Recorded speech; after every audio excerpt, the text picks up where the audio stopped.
There's a famous rapper whose name is Tupac Shakur. I don't know if you've heard of Tupac, but he has one of my favorite lines when I was growing up, because you never hear much about the Middle East or anything in American culture back then, was his famous song where it's called Changes. And he says, and can a brother get a little peace? There's war in the streets and there's war in the Middle East. It's so ironic that you are from the Middle East, from where a lot of these problems are that are globally famous, infamous, and you're going to Englewood in Chicago, where you said that you're used to dealing with that kind of threat or stress or environment.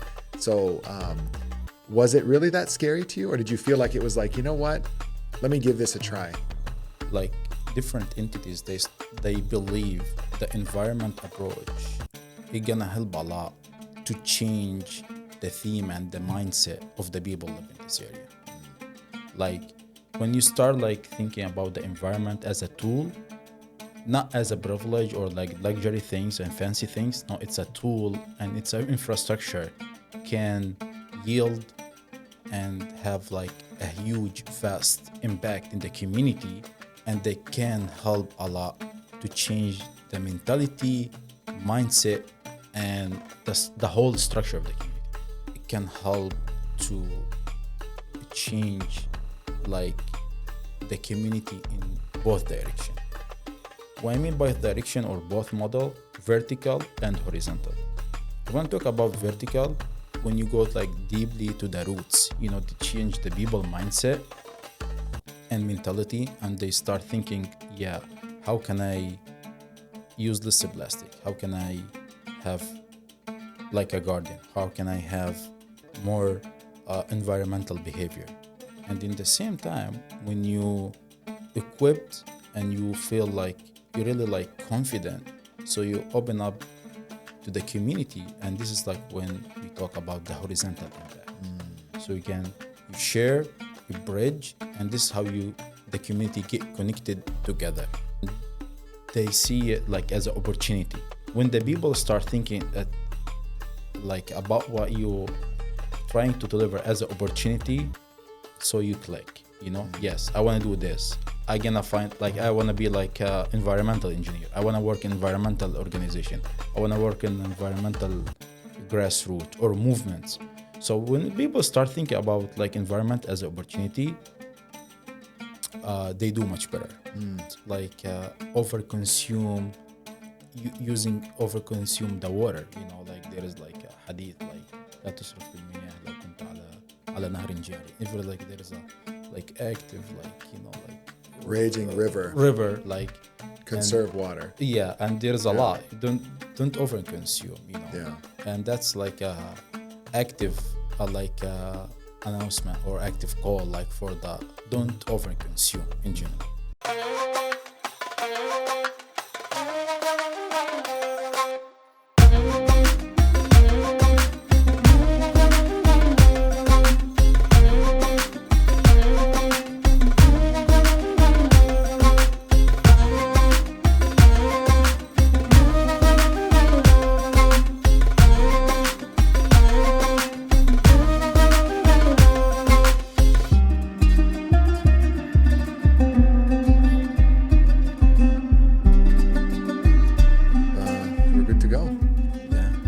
Starting. Feel good? A bit tense, Well, it's okay. Just relax. It's the first time, Yeah, it's okay. You're good. Today we have with us Hamdi Hato. Hello, Sahla Hamdi. Ahlan feek. Welcome to HaRLeM Lights podcast. It's really good to have you. I am super excited and grateful for your time. You are definitely the first environmentalist or environmental organization representative that we've had on. This is the first episode that's been about the environment, let's just say.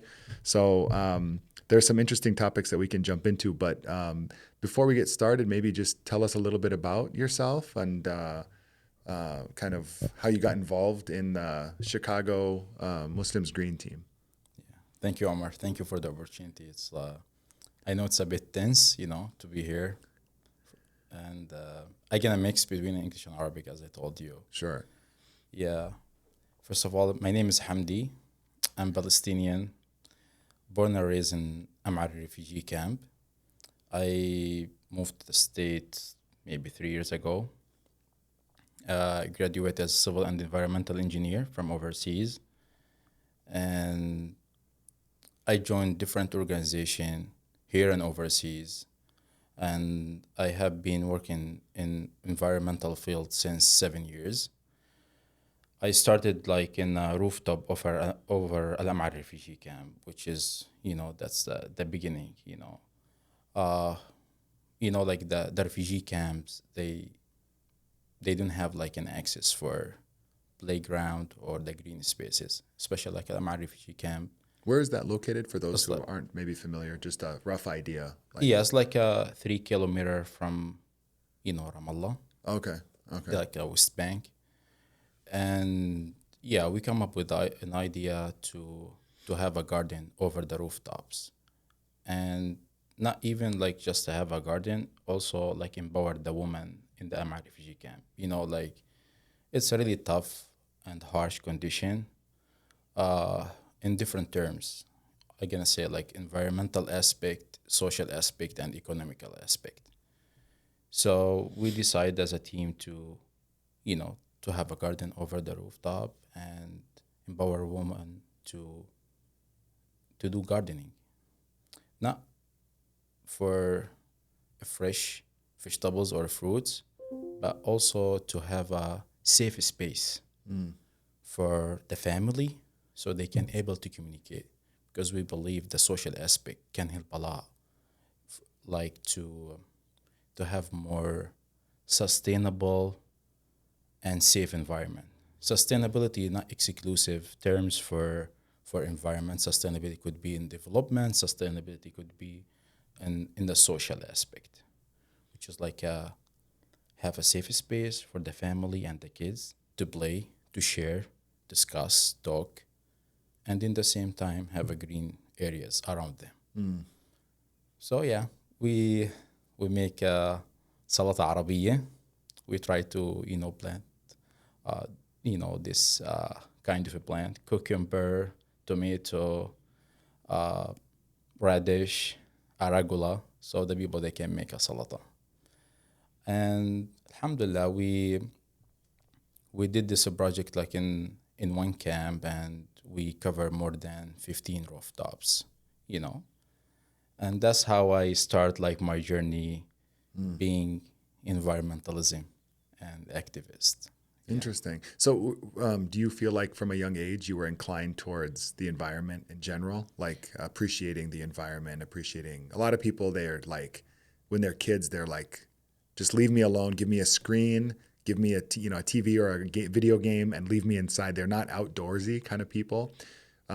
Were you outdoors kind of person at a young age? Do you remember? Uh, to be honest with you, like the idea is the challenges and the circumstances overseas and living in a zero green area spaces. It's really hard. It's hard, in the same time. It's you can take it as a source of inspiration. I'm not. I don't want to say like I'm outdoor indoor like person, but in the same time, I just felt yes, what I need to feel more calm. How can I enhance my mental health, my wellness? Because I doing good in the school. I usually like I'm one of the top 5, 10 in the class, but that's not enough. And in the same time, I wanna inherited my story like for the next generation or for my kids, for example. As I told you, I'm a refugee. I live in a refugee camp. So if we back to 1948, we had a farm. My grandmother and grandfather, they had a farm where they live in Ramle and in Daniel. But they did get displaced, and the ethnic cleansing happened. So I felt like, yeah, I I need something to make me feel more connected, and in the same time like compensate this pain. So what if we can have like at least like raised bed, over the rooftop. So that's how I feel I'm connected. And my, like when I study like civil and I get like my minor environmental, it's helped me a lot, like to get like the theoretical aspect, but in the same time, when I did like the garden over the rooftop, it's helped me like to enhance my, like a practical aspect. Interesting. And yeah, I think for a lot of people listening that may not be aware, there could be some folks who are kind of new to the overall Palestinian culture, Palestinian issues and stuff like that. I want to just point out that I feel like there's such a, like you used a different word. I'm trying to think of what it was. It was like almost like something's missing for a lot of Palestinians, that they want to compensate by trying to have a connection to like land ownership, farming, raising animals, growing things, because of that like loss of land that occurred at some point in the history of the people. And I feel like I see that a lot in like I saw that definitely in, for example, my dad.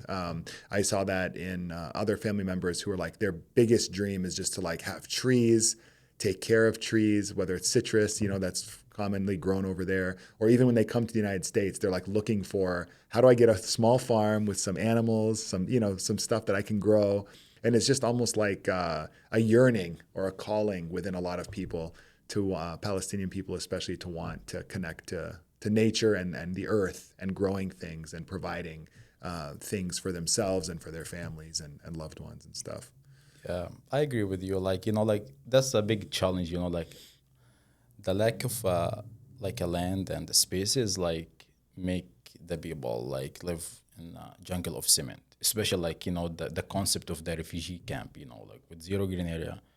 And if you had the opportunity to look to the Google map, like the satellite view, it's like jungle of cement, there is no green areas. That's what inspire us, like to do this initiative, and it's come like a project. And what we kept built on it, like have a workshop, lectures, and like different, like we try to raise awareness and showcase at the same time, like using this environmental initiative and the project to showcase like how is the people live. Because it's very important, like Omar, when we talk about environment, because there is a people, they became a refugee or become refugee due to the climate change. And to be honest with you, the people live in a refugee camp, especially like in the West Bank and Gaza and Palestine. They don't want to be a refugee a second time due to the climate. Because I heard this one time when like working with the woman in the refugee camp.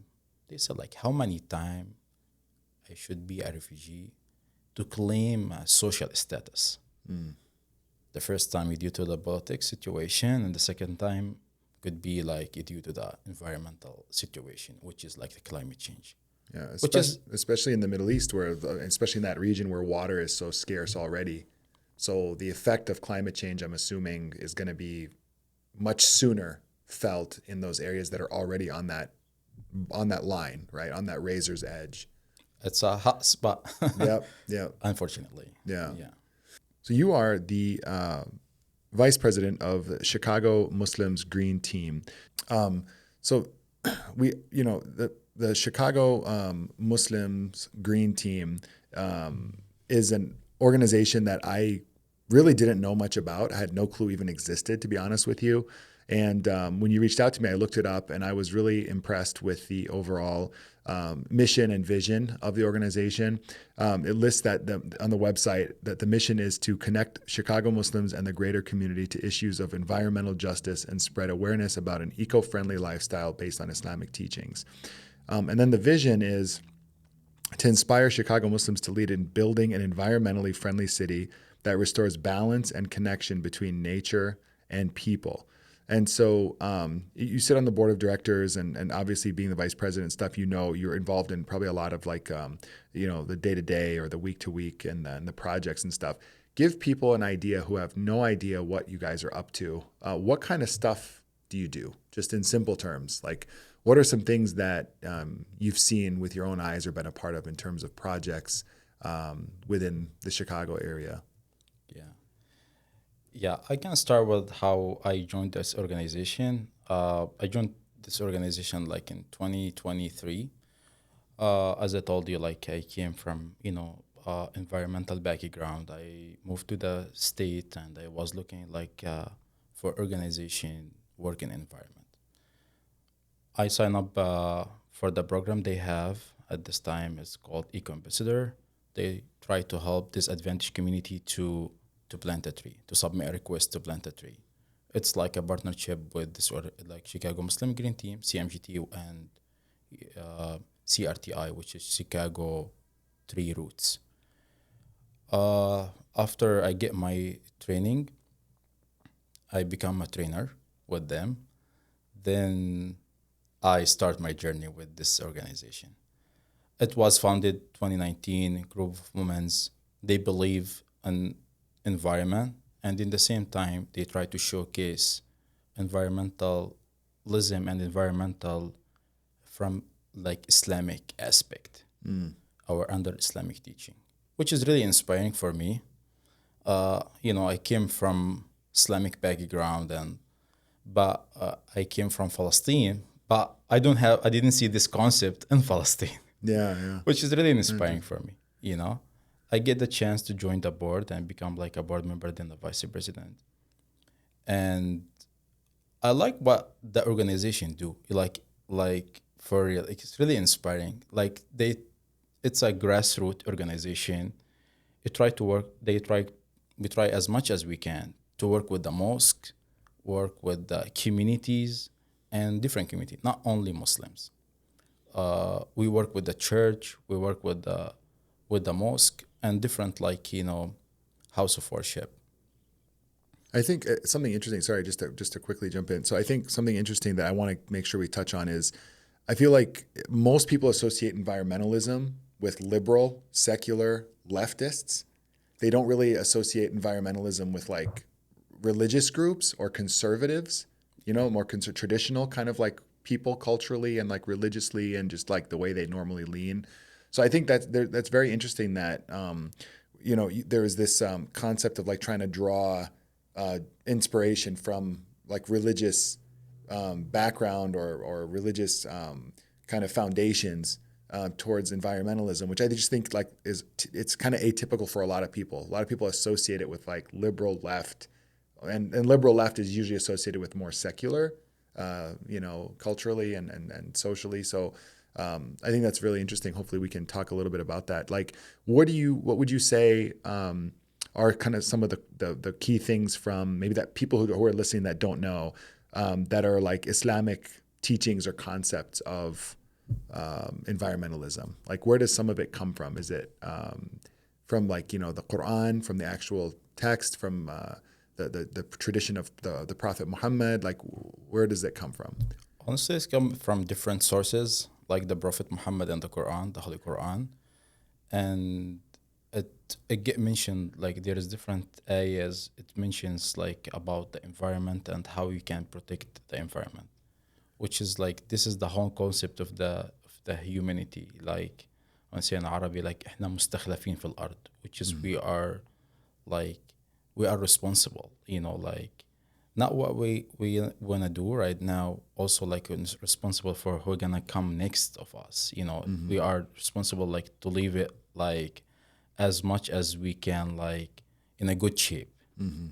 And this kind of responsibility, didn't come just only from Islamic background. Like I think the all religion, they emphasize how it's really important, like to take care of the environment or taking care of the environment. And like Chicago Muslim Green Team as a part of this, organizations like it trying to help and engage and build a bridge between the Muslims and the environment. على سبيل المثال كان في عنا رمضان اللي فات campaigns called the Green Ramadan. Many like mosque joined and they trying like to have like a green Ramadan. What I mean a green Ramadan, there's a lot of people like especially in Salat Taraweeh, they bring pot of water. So how we can like eliminate using like the plastic bottle of water. And in the same time, there is a lot of, like mosque, they have like iftar, for Ramadan. Oh, They paper, right? Paper plates. Yeah, and we do Everything is like plastic, disposable. disposable. Yeah. But in the same time, like we did the composting. We partnership with the different organization working in composting. We collect this like food waste and we try to compost it, which is like help the people like to understand like the core value of Islam. The Islam is not like the five prayers, is not like exclusive inside the mosque. Like you have like you should be like the model. Like you're gonna showcase everywhere you wanna go. Especially in America, especially when you're a minority, right? Like Yeah. everyone's eyes are on you to Yeah. a degree to say like, okay, so what are you doing? Is that it? Even when I was a kid, I remember there were times where like if I screwed up, there were people who are non-Muslim Americans that would be like, is that what Muhammad teaches you? Is that what God, is that what your God would want you to do? And to a degree, there was probably a bit of like, facetiousness to it. But in general, it's true. It would make me think like, yeah, I screwed up. Yeah. That person's non-Muslim and they're looking at me going like, are you an example? Should I take that as an example?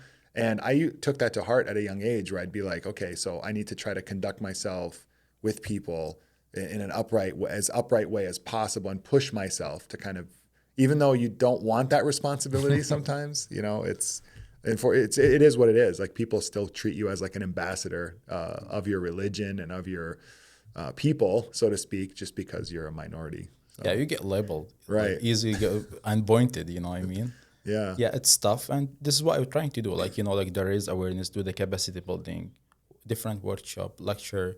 We try to point different, like different topics. So that's help like the Muslim or even non-Muslim to understand the relation between the Islam and the environment or under Islamic teaching, which is very important. Like Prophet Muhammad sallallahu alaihi wasallam, he mentioned like like إذا قامت الساعة وفي يد أحدكم فسيلة فليغرسها, which is mean like يعني إذا قامت الساعة ويعني هذا like when the day of judgment approaches or is close. Yeah. Yeah. And you have something like you want to plant like. Yeah, and you have something that you can plant, meaning plant it still. Plant it still, right? Like don't think that, meaning that if doomsday is approaching, is kind of like, to put it in more general terms for someone who might not be familiar with what we're talking about. It's like saying like if the day of judgment or the reckoning or the end of time or doomsday is approaching and you have in your hand a tree or a plant to plant it, meaning it's never too late and it's always a good time to plant something and start something positive could be the analogy, but also literally plant something in the ground to be able to do that one last good act. Essentially, right? And like in the same time, it work as an active charity. Like if you like plant a tree and this tree like like someone they walk and they have like an apple or whatever the kind of tree planted and someone eat it from it. Mm-hmm. It's like an active charity, or someone like sit under this because it's maybe like it's hot or rainy and sit under this tree is like an active charity because you help each other, like you help other people like without so it's a passive continuous way, right? Yeah. And what do you think, for those who aren't familiar, I want to stay on this because it'll guide the rest of our conversation a little bit more, Hamdi, is you mentioned there's the creation story in the Quran about when God is telling the angels like he's going to put a leader, a group that will be leaders or will be like the caretakers, or I'm trying to think of a better word in English, custodians of the earth as human beings before he created Adam and Eve. And that's one reference I think you were making. The other one that stands out to me too is just this idea of like God as being consistent in nature, in his creation. And if you look in nature, there's no other creature that's wasteful the way human beings are wasteful. Like if we're not aware, humans who aren't aware and who are like just living their life. And even when we're aware, we put out a lot more waste than like any other creature that's harmful in its non-sustainable way, I should say. Everything else in nature is balanced. And so I think just being like understanding that creation and how God's creation operates, it's like enough for you to kind of like see the writing on the wall and go, okay, we're doing something wrong. We need to be doing something different if we want to, conform to the natural way, the natural law of God, so to speak. So, what do you feel like, in your opinion, or what have you seen as like the biggest barrier or difficulty in trying to convey the message of environmental care and trying to do these things about sustainability to Muslims or even the broader public or community? What are some of the biggest challenges you see, like mostly? Uh, I can start with like there is a I want to say like a relation between rich communities and good environment. So there is a lot of I want to say like some myth, like a lot of communities believe the environmental and good environment and nice environment, the green spaces, water, it's a privilege. Mm. So I joined like a group called Social Shifters. So they try to raise awareness and like talk about more about this relation between good environments and like uh,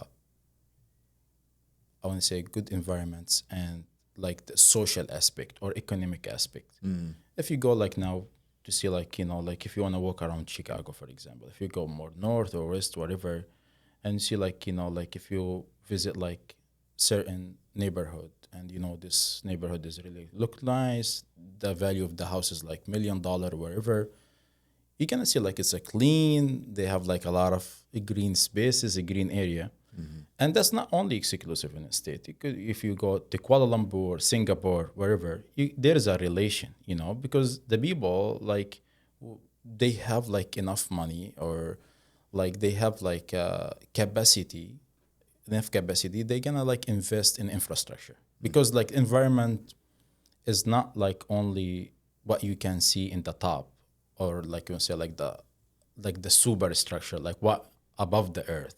But in the same time, what happened under the earth? You're gonna have a good soil. You have like a groundwater. Like there is a lot of things that's happen under. It make the things is in the top and the superstructure, let's say, is more beautiful and Right. how it's like look like, which is unfortunately like that's what happened in disadvantaged community or the people the poor communities. They less care about environment. You can find like more trash than the other communities. You can see like less green spaces than the other communities and less aware. And that's what we're trying to do, like to educate the people, trying to equip the people with the right tools, because to be environmentalism or like to have a nice environment is not costly. Mm. Like See, I think that's a big one that you just hit on. That's interesting to me. Is like there is this idea that in order to have green spaces, in order to have a clean environment, in order to have, it's a luxury, like you said. Like a lot of people think of it as a luxury, right?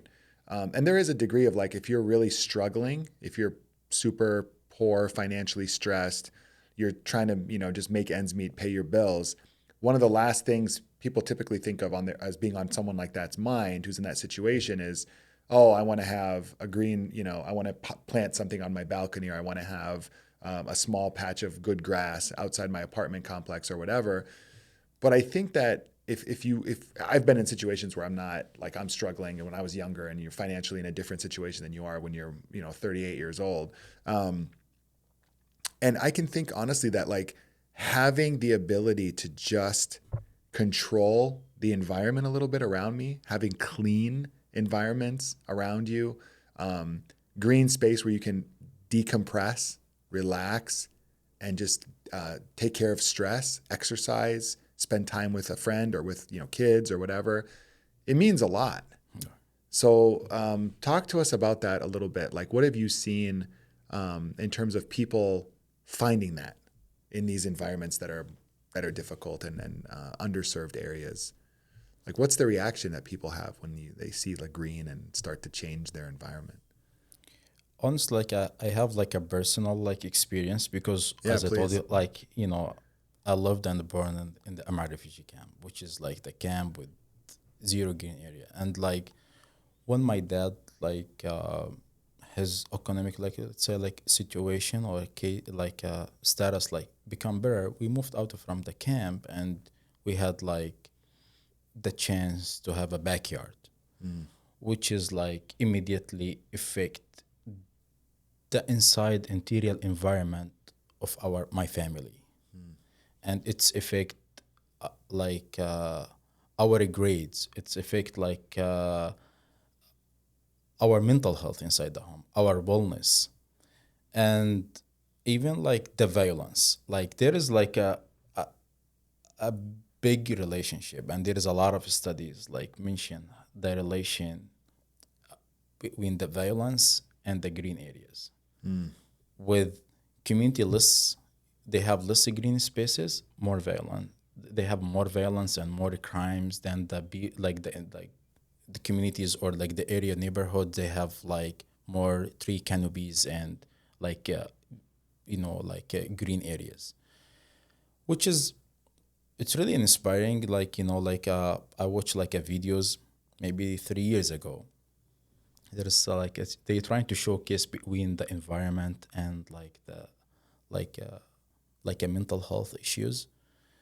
If you go like to therapy to therapist, and the first thing maybe gonna ask you like try to plant something, try to take care of something, and because the therapist was like from our region, so he asked like that the patient like to plant a mint nana.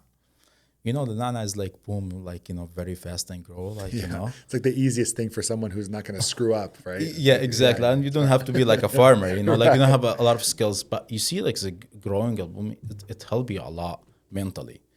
So can you imagine if you have a tree close to your house? It's really nice. Yeah. It's a privilege, for the people they don't have this, it's a privilege. But the people they have this, they really like have different like lifestyle, because like there is a lot of like passive influence of the environment, like the studies and the research didn't show it.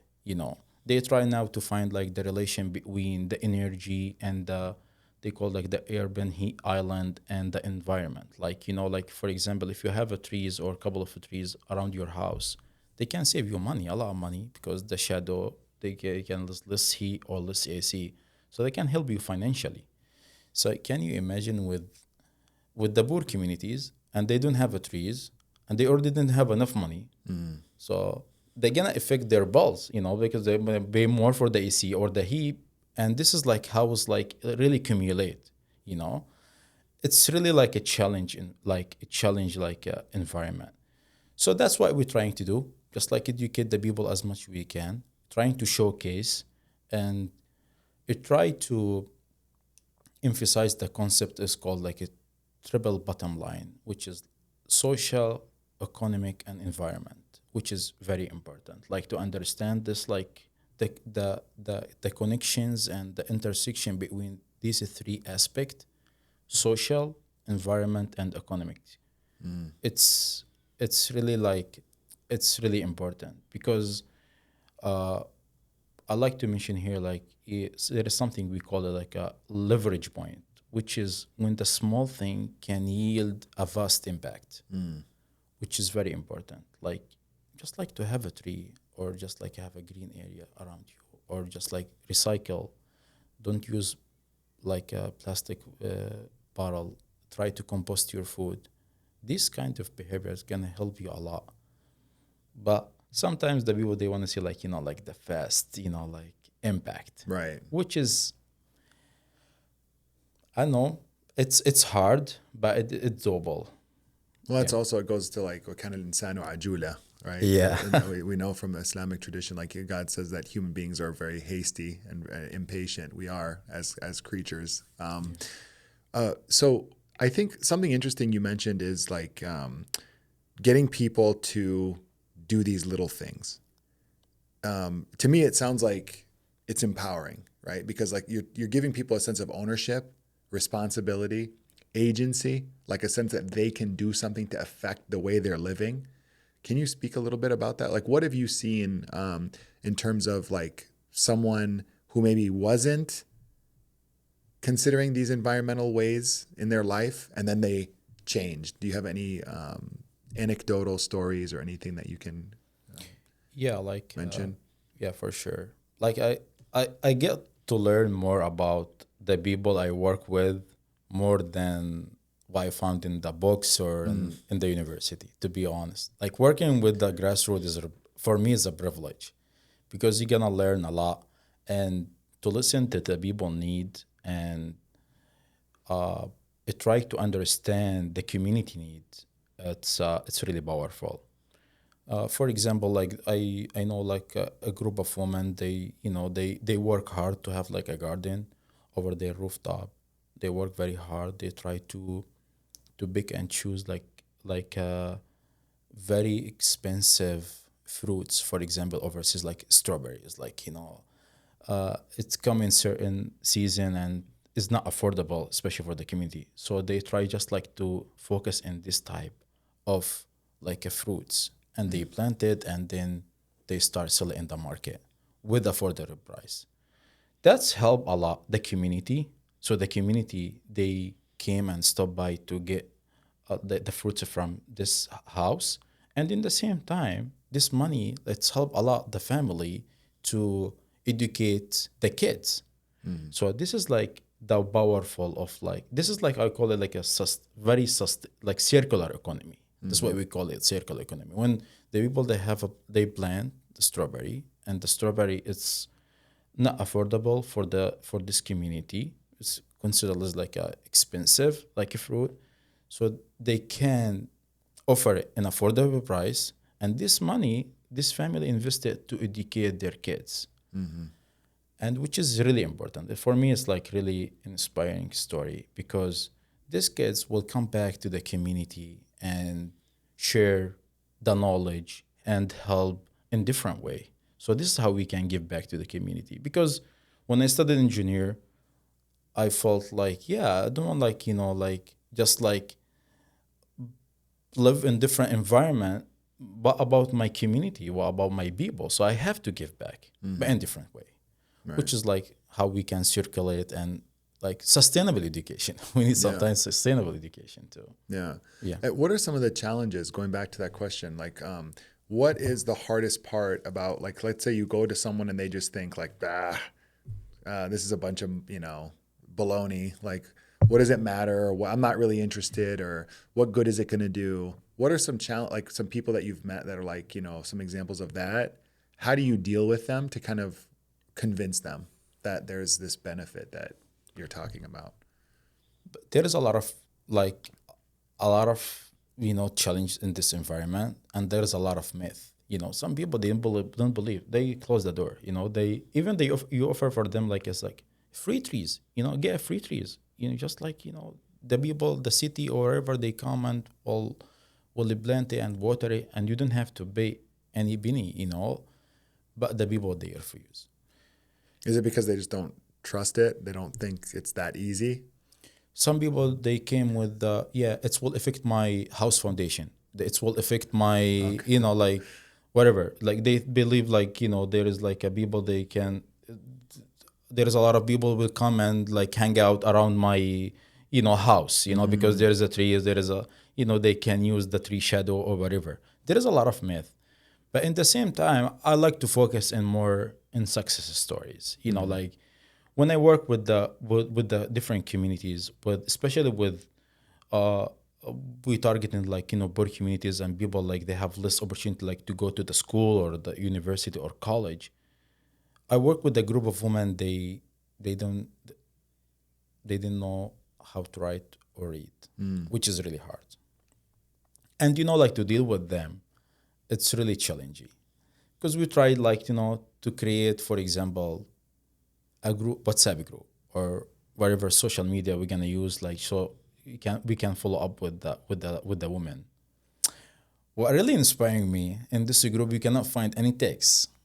We get like we get like the to get benefit from the feature in the WhatsApp. So like the people, they just can leave a voice note. So all the group, it just, you can see, like you can It's all see voice. note. There's no text messaging. Yeah, you will not notice that till you work with the community and you listen to the people needs, you know, which is really inspiring me.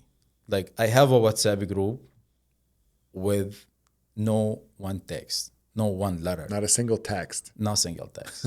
Wow. Yeah, that's just really like That's inspire incredible. me. Yeah, because and in the same time motivate me, because the people, they wanna learn, they wanna educate themselves, and in the same time when I try to text them, I just like try to visualize as much as I can, visualize the content.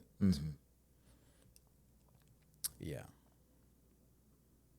Continue, please. I'm just looking up yeah. some different information. Like, if you have someone who doesn't write or read, right? I think most of us have heard of these environmental causes and different initiatives from reading the news, reading mostly what's out there in like the scholarship, intellectual class that then trickles down into like the average person's media news ecosystem. So if you talk to them about environmental things, do they immediately seem open to it just based on pure logic and rationale? Do they seem more difficult to convince? Like, is your experience that those people are actually easier to deal with, like as far as convincing them? It's dependent the approach, you know, like how you approach this community and what you offer, you know, and what the level you wanna, you know, like you wanna work on it. You cannot like came with just like theoretical lecture. That's Like, what I you was know, getting at. Exactly. yeah, Go. Yeah, continue, please. yeah. You're gonna listen to them, you know. You're Right. gonna listen to them and let them lead you. That's the first like lesson I learned, you know. That's my takeaway, you know, like from the day one. You know, I have to listen to them. I want to see how these people like they imagine a picture the environment. So because that's why the second day we run something called like radical imagination. Like, because the imagination is like a muscle and you have to exercise, you have to train it. So just like try to listen to the people needs and how they picture the environment and what they like looking for, you know. Maybe they look to the environment like, yeah, I have like a nice tree, or like I have a raspberry, or like I want to just like cucumber, I want just only tomato, you know. But at least you can start with this, you know, small ideas and small initiative, and you can build on it. Then you will get surprised how they are dedicated and committed to what they do, better than me. That's interesting. Yeah, Yeah. because it kind of makes sense, right? Because like I mean, we all have people in our lives that have different mentalities, right? Different ways of viewing the world that are different to us, contrarian, whatever to us. And I think we think of like the environmentalism, right? The ism of, Yeah. of the environment and sustainability. It's more of like an intellectual class, highly educated people. Typically in the U.S., it's like the stereotype is like liberal elite people that are like more into the environment and being like ecologists and eco warriors or whatever. But really, it's about putting it, like you said, in terms of like impact to that person. For some people, they don't need the theoretical. They don't want to know that, oh, I'm going to do this because it's going to save the world in 20 years or 50 years or 100 years. It's too distant for them. They want to know right now, tell me one reason why I should do this. And if you have a good reason, like someone wants tomato or cucumber, or oh, it's going to be fresh strawberries, you can collect it every year, whatever. It like hits home for people much more, right? Exactly. That's Especially like, you know, like especially like when you deal with with with women, the age, the gender have an influence, the community, the the income status of this community. It lead you like different direction. It like if you deal with the kids they need like more like, let's say, hands-on experience, like more the DIY like workshop. Because one I had the opportunity like to give a lecture in Englewood, and it was like a group of kids, like the age was 10 to 14. For sure, not the lecture is like the right, like the right approach. We have like a hands-on experience to do like a vertical garden. We get like a pallets, the pallets. Yeah, like a wooden pallet. Yeah, Yeah. and we plant inside of the pallet. So when you have like a different pallet and you like hanging in the wall, so you have like a green or vertical garden. So the kids enjoy it and they're gonna learn. Like when you touch the soil and start like like, yeah, I should use this kind of plant. Like this is good for vertical. This way we can put it in the top. This like color match this color. So that you open the kids' eyes and you open like the channel for them to digest, not immediately, maybe later on, but at least you have to see it something. Like you can put something and you're gonna wait. You cannot like have like Instant gratification. yeah. They learn the concept of delayed gratification and patience and stuff. Yeah.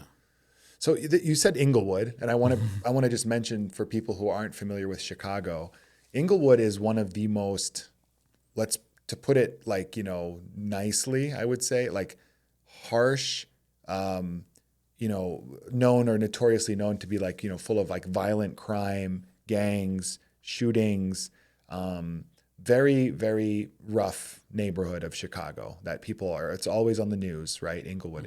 Whenever there's something really unfortunate or sad or tragic that happens over a weekend or whenever. So for those who don't know, like Englewood is like when you think of Chicago and people talk about like high gun crime and things like that, Englewood is like it's like the epicenter, right? Would you say it's like one of the central neighborhoods that has that stuff going on? Much of Chicago land and Chicago suburbs are just some of the best suburbs in the country, super safe, super peaceful, super quiet, super privileged. Englewood is the exact opposite, diametrically opposite of that. So how did you ever go to Englewood previous to getting involved in this? Like even some people who take Uber and it takes them through like a rough area around there, they get scared and they like cancel their Uber or they cancel their Google Maps route and they say, I'm going to stay on the main path even if it takes me longer. I don't want the shortcut. How was it for you to go to Englewood for the first time? Like, can you explain to people what that was like? Yeah, and I get, to be honest, I get the opportunity like to visit Englewood through this workshop. I get the invite like to deliver this training. For me, it was like, yeah, I search, Englewood. I see like what the place, how is the safety rate there, all this stuff. It's a bit scary, but I like, like to work in challenging environment. And in the same time, you like to work in challenging environment? Yeah, because I come from a challenge, like, environment, like, born and raised in a refugee camp. And in the same time, like what happened in the region is really tough. Like whatever I see, like, yeah, like still like less than my expectation. I'm sorry, but I have to just real quick. So there's a famous rapper whose name is Tupac Shakur. I don't know if you've heard of Tupac. But he has one of my favorite lines when I was growing up, because you never hear much about the Middle East or anything in American culture back then, was his famous song where it's called Changes. And he says, and can a brother get a little peace? There's war in the streets and there's war in the Middle East.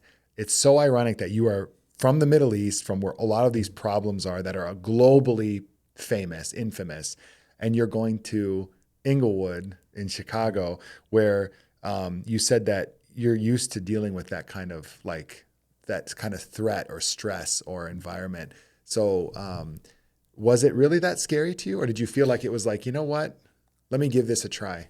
Honestly, like I'm glad to get this invitation, because when I get this email, like to invite me to deliver this workshop, like it make me feel much better, because the organization or like different entities, they believe the environment approach is gonna help a lot to change the theme and the mindset of the people live in this area. Like when you start like thinking about the environment as a tool, not as a privilege or like luxury things and fancy things. No, it's a tool and it's an infrastructure can yield and have like a huge, vast impact in the community, and they can help a lot to change the mentality, mindset, and the whole structure of the community. So I take it like as an opportunity because I believe the environment or environmentalism can help to change like the community in both direction. What I mean by direction or both model, vertical and horizontal. If I want to talk about vertical, when you go like deeply to the roots, to change the people mindset and mentality, and they start thinking, yeah, how can I use less plastic? How can I have like a garden? How can I have more environmental behavior? And in the same time, when you equipped and you feel like you're really like confident, so you open up to the community, and this is like when we talk about the horizontal impact. So you share, you bridge, and this is how the community get connected together, which is really important. So we start with the vertical, we go deep, educate the people are ready to face the environment. And we became like started from small group, which is me, Omar, then me, Hamdi and Omar, when they meet, we became a group. And then we start like our horizontal impact. That's beautiful. The way you describe it is beautiful, and I think I think that people. I'm just, the gears are turning in my head right now, thinking about like the way you're describing some of the changes and some of the projects and some of the stuff you described as transformational, right? Because it goes back to that sense of like, for a lot of people who are disenfranchised or, living in poverty or facing like serious struggles in their day-to-day lives, to have a sense of control and a sense of agency to be able to do something, to change something, can make a huge difference. Like we've all been in situations in our lives where we feel powerless.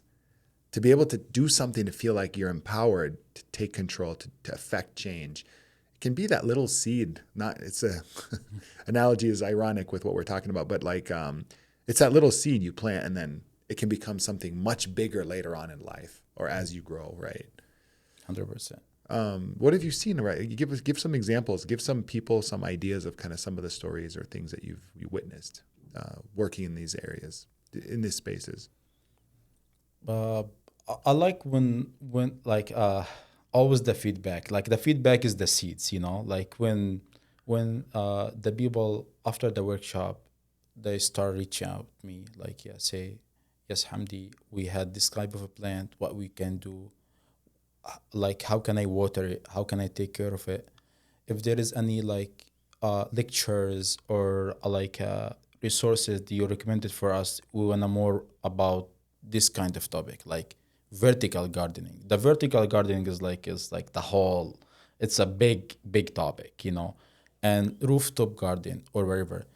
And in the same time, when you have something to elaborate, like because when I share with them, from where I came, from the overseas, like from the Middle East, and it's a really tough environment, like that's what we call like environmental cultural shock, because sometimes like it's hard for the people to imagine, like, or they put themselves in your shoes, and vice versa. It's very hard. But when you get the chance just to break it down and show them your journey, how you started, and they see it like as an opportunity. When the people start thinking like about what you trying to deliver as an opportunity, so you click. Yes, I want to do this. I gonna find, like, I want to be like a environmental engineer. I want to work in environmental organization. I want to work in environmental grassroots or movements. So when people start thinking about like environment as an opportunity, they do much better than you expect. Yeah, because you're connecting it to them. You're giving them an incentive, and you're connecting it to like what benefit they can derive from it, right? Rather than it just being theoretical. like we were talking about. Unfortunately, it's unseen. That's why, the environmental, we don't have much environmental role models, or let's say like leaders we knows, like is not famous like the other, the people like in music industry, or like in the production industry is more famous than the people like they plant trees. I know people they plant thousands of trees, but is not like get highlighted or knows as the people work in different industry. Right. Since you say you notice you the environment is an opportunity and can help you like to travel and to move from the camp to the state, and you get this privilege, you start like it gonna like It inspires. It inspires, right? Yeah. And I think also, when I look at the overall mission and vision of the organization of, I keep CMGT, Chicago Muslims Green Team. I see this idea of like ecology and, environmental justice and these kind of themes, connection between nature and people. But I think that, a big piece that people miss for some reason nowadays is, and this is because of the political debates that you see going on in our country right now in the United States, is like people feel like they were lied to by the environmentalists and like the leftists, saying like, oh, the end of the world is coming fast, doomsday is coming with regard to the environment. If we don't change everything we're doing, we're gonna drive civilization off a cliff, and this kind of thinking. And then now you see the right wing and the conservative groups kind of like pushing back, being like, well, maybe the earth was always warming and maybe we're just in a warming spell. And how do you know we're really the ones responsible for doing that? And this kind of debate.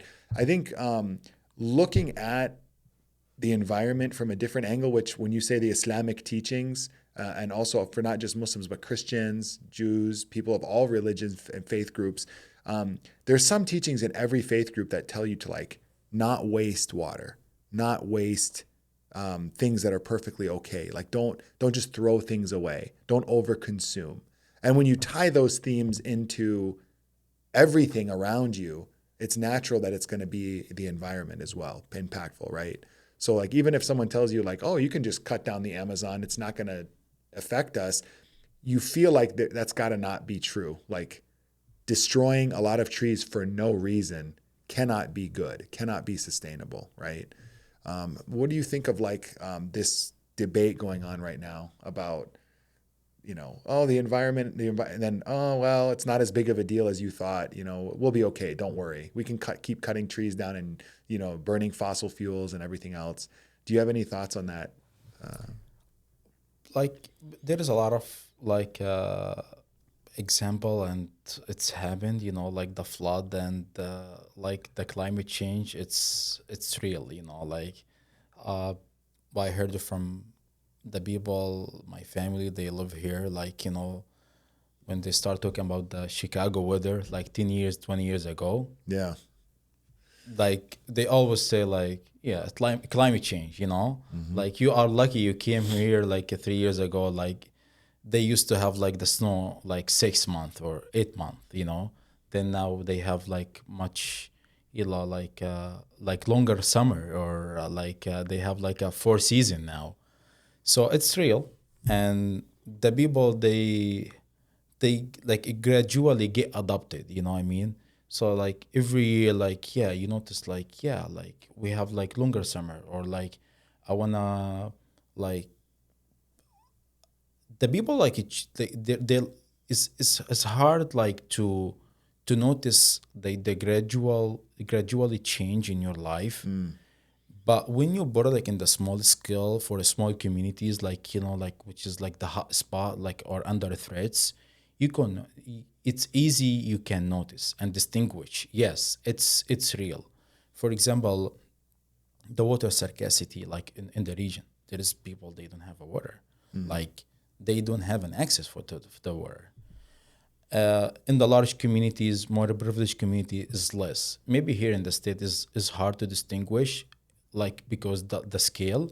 But in the small community and the large, small scale communities or small scale like hotspot, it's easy to distinguish. And there is like around like, I don't want to give like wrong numbers, but like 1 to 3 million refugee due to the climate. The people like just like moved from their like islands or their like cities because the flood and like the sea level, it's increased because the climate change. Yeah. Yeah, and you look at like people typically think of Bangladesh, like when they talk about sea level rise, they think of like Bangladesh is already like right there, right? A lot of they're very low in terms of elevation. And so they would be tons of land all around the south of India, the other countries in Africa as well that would just be absolutely swallowed up by rising sea levels if there were to be rising sea levels and things. So what do you think are some things that Muslims, let's shift the gear to a little bit towards like the Muslim community. What are some things that you wish the Muslim community would know or understand about the work that you guys do? Just like by trying to adopt the environmental thoughts and inspiration came from the Quran in our daily base. That's what we need because there's a lot of motivations and there is like a lot of benefit to be environmental under Islamic teaching, to be honest. Because it could be work as an active charity, just a planting a tree or take care of like water trees or like don't like overconsume overconsume the water, like there is like a hadith like لا تسرف بالمياه لو كنت على نهر جاري. If like there is a like active like like raging river like conserve water. Yeah, and there's a lot. Don't overconsume, Yeah. And that's like a active like announcement or active call like for the don't overconsume in general. And that's why like in CMGT like we start with the mosque, especially in the Ramadan, because we wanna like just to transfer this like show like this model and not being exclusive for 30 days in the year, like how we can like just like enlarge it to the whole year and every year, not only for Ramadan, because sometimes we overconsume in the food of Ramadan. So just like seed something, we're gonna compost it. We know that we overconsume, but we try to at least do something good behind it. And in the same time, we as a Muslim, we are responsible. We're gonna like, and we get sometimes, especially when you are in the West, you get, as you said, like Omar, like when you are like back when you are 10 years or 13 years, you get pointed in a label, So we try like to be like to work as an ambassador and try to adopt like the Islamic teaching, not only talking about the environment, but in general in your daily life, in your daily basis. So it's a responsibility, and you should take it like as a serious responsibility by taking care of the environment, not exclusive for the people who have an access to the water body or green spaces. It's a open call for everyone to join. It's not exclusive for the Muslim. In our organization, we have like Muslim, non-Muslim, different religion, different color, different age, different race. So it's open to everyone. Yeah. That's awesome. Yeah. Yeah, and I think what you said is true. Like some people think of it like you have to have money to be able to buy space. So that's not what it is. It's just not being wasteful. All of us, even there are times in my life where I didn't have like the income I have now, let's say. I was in a more tight situation, let's say. And even then, there was always times where you're like, I know I'm wasting this. Like, I know I'm over consuming this. I know I'm, because you feel like, well, there's no punishment or penalty right now. So just do it. It's more comfortable. It's more convenient. But I think if everyone, no matter who it is, thinks about what they're doing in terms of just don't waste. That's a simple thing that everyone has control over to some degree, right? Overconsume. Yeah. Don't consume the consumption. Right. Over consuming. And, Yeah. yeah. we talked about kind of like the concept of environmentalism and that Islam there has these concepts that encourage us. I think there is a disconnect between what Islam says and what Muslims do by and large. And I think maybe a lot of it is just ignorance or lack of understanding of these important connections. So we talked about like, non-Muslims and Muslims are both supposed to be involved in this concept of not wasting, not over-consuming, environmental care and awareness. We talked about some of the projects that your organization is involved in the Chicago area.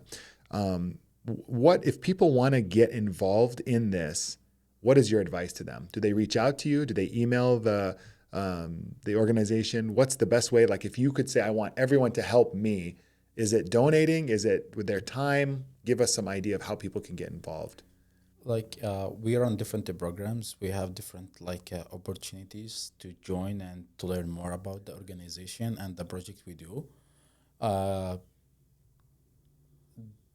in the website, it's easy. Like you can reach us in the website and you can sign up for different program. But we have different opportunities. We offer internship for different people. If you feel like I like planting. I can do more like outreach. I like more community work, and we run a lot of like outdoor activities. We do hiking. We do like kayaking, and we just like want to showcase. And I like what you mentioned, like between this connection between the Muslim in real life and like the Muslim under Islam, like the real Muslim, The theory, the theoretical or the ideal versus the reality. Yeah, and trying that's to very improve that. And the bridging, that's very important. And in the same time, like we do like different activities. We have different programs for different ages. We are very active in Instagram and the website. We post all the opportunities. Like we have different opportunity for indoor, outdoor activities or for recreations. If you want to people like to do kayaking or like hike. So we try uh we always have a call for volunteer for people they would like to volunteer and to know more about the organization. Yeah, it's easy for the people they are feel interested and they want to know more about the organization. We are very active in the social media, especially Instagram, and they can find out I'll link everything also in the description of the video for those who are curious. Like I'll put the website and some of your social media contact if you send them to me, your handles like Twitter or Facebook or whatever, YouTube, Instagram. On what basis do people volunteer? So if someone wants to volunteer, like is there weekly stuff for people to do, monthly more? Like what's the frequency that most people should be expected? Like we have different programs now. Mainly now we focus on tree planting equity. We work in different areas, south and the central and north of the city of Chicago. We have different opportunity, for if you want to to work with the community and recreation group outreach. You get like the opportunity to know more about the environment and under Islamic teaching, and in the same time network with different people, work in this environment. If you like to work with environmental justice and movements and know more about this environmental rights and disadvantaged communities, you had the opportunity to know more. And we have we are like mid-sized team, I start with this organization, as I told you, 2 years ago. I volunteer my time. I like to to enjoy my free time with this organization, especially I get the chance to know a lot of people. And I can say what bring me here, the organization, how we meet. And when I met you, Omar, years ago, I told you about this organization because something I hold it very close to my heart because I like what I'm doing. I enjoy. I deal with the environmentalism as a hobby. It's not it's like a mandate or it's like a title. Yeah. I enjoy it a lot, and there's like a unique variety, like different things, indoor, outdoor. You sometimes you're gonna be like planting a tree and you get like dirty hand, and sometimes you sit and just like listen to the lecture, you know what I Yeah, mean, yeah. or like participate like to go for kayak. So different activities, and yeah, you learn, you're gonna learn a lot in different aspect, like theoretical and the practical. And how many people roughly are involved? Like, give us an idea. Is it like dozens, hundreds, thousands, like overall with the organization? Like usual, like it depends on the size of the event. For example, like next Saturday, we're gonna have like a tree planting equity with a partnership with the Oklahoma Park District, which is that's a good chance, like for like CMGT, like to work with, like Oklahoma Park District, and we have this partnership, and they are open because they wanna knows more about this organization, and in the same time we showcase like especially like there's a big and large Muslim community in this area, and this is how we can get involved more with uh the the local like organization. Uh, Sometimes we have 20 to 40 volunteers, and sometimes we have like around like 100 200 like participants. Like the last week we had the showcase of like crochet, and there is around 200 kids, they participate on the event. Oh, So wow. we have That's like, pretty big. yeah, 200 kids is a lot of yeah, kids. yeah. Yeah. Oh, that's impressive. So I will post all the information for people to reach out. Sounds like there's opportunities for donation, opportunities for people with their families who have kids to get involved in different activities. I assume that you guys have a calendar on your website or announcements and stuff on the website. For those listening, it's chicagomuslimsgreenteam.org, spelled just like you would expect, Chicago Muslims, plural, Green Team .org. So I encourage everyone to check it out. Is there anything else, Hamdi, that you want to share with anyone before we leave or conclude today? Yeah, like I can say like environmentalism is not like a job title. It's more like a mindset, and uh when you start thinking this way, you're gonna see like a lot of change in your life, because like like especially for especially for me when I came from the east to the west, here's like a lot of it challenges, in the same time there's a lot of like stress and pressure, like passive and active pressure. But when you have this kind of hobby and you do it as a hobby and like enjoy outdoor activities, it can help you a lot, like to heal and feel more productive and more belonging to the community. Like this thing, like it's narrow the gap and the bridge between you and the people around you, the community, which is like the Muslim and Arab or non-Muslim, like we need like to come together and to save the planet. Yeah, absolutely. Absolutely. And just be more united and cooperative, I think, in general, and open with each other towards positive, productive things, and not let like the news. I always tell people on this podcast, don't let the news and misinformation about other groups scare you from other people.